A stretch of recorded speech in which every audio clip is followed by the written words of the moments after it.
Hello, just Lissa here. Thank you for joining me on my channel. Today I'm going to be sharing with you 4 steps to help you become more assertive.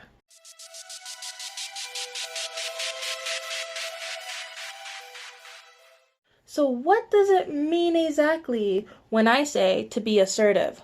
Well, for the purpose of this video, when we are talking about being more assertive, we are talking about your confidence, for you to show more confidence in your wants, needs, and your standards. Step number 1, know your needs. It is so important to know your needs because we cannot realistically expect others to know what we need if we ourselves do not know what our needs are. So first thing, get to know your needs. Find out what they are, decide what they are, and stick to them.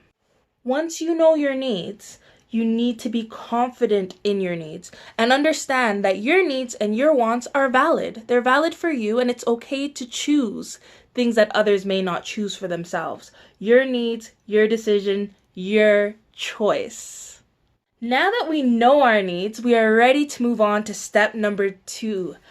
Set your boundaries and know your limits. So now that we have set our boundaries, it's now time for us to discuss ways that we can enforce those boundaries that people may not want, but they will now have to respect.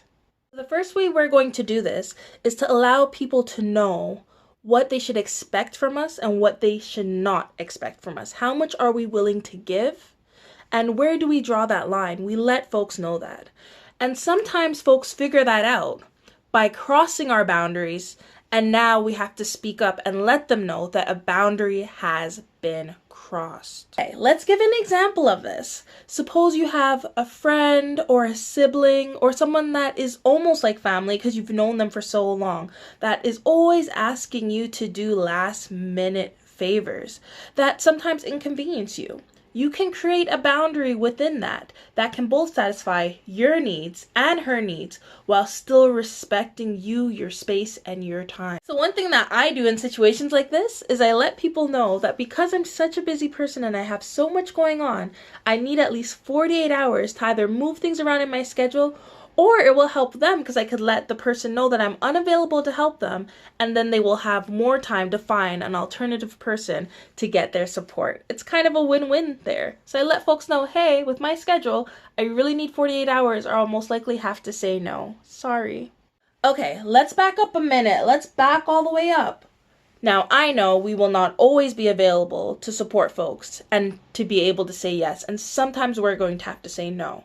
So, when you do have to say no, and when you feel that you're being pressured to say yes, one thing that you can do is say, sorry, I'm unavailable to help you with that, but here are some other suggestions that I have that may help you. So, if all of that is becoming difficult, you can always fall back on the I have a policy clause. Now, what am I talking about? What policy? Well, you are allowed to make policies for your own life.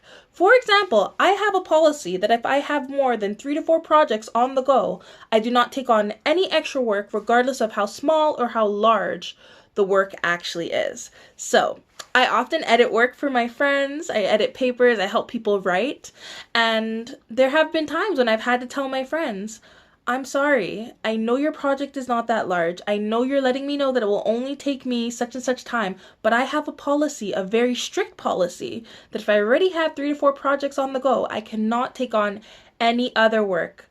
Step number 3 is really important. You must keep your delivery calm. If you get too excited, if you get angry or too intense, your message will be lost. Your needs may no longer seem, although they are valid, may not seem and come across as valid. It is very important that we keep our tone relaxed and calm and rational because you know what you're saying is valid. You know that your needs are important. And for you to get that across to other folks, you must remain calm. Step number 4. Yes, step number 4. Be repetitive. Yes, that's right. That's what I said. I'll repeat it one more time. be repetitive.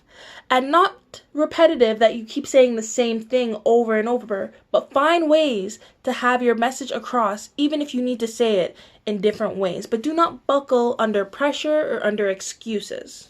So, when being repetitive, it's important not to come across as,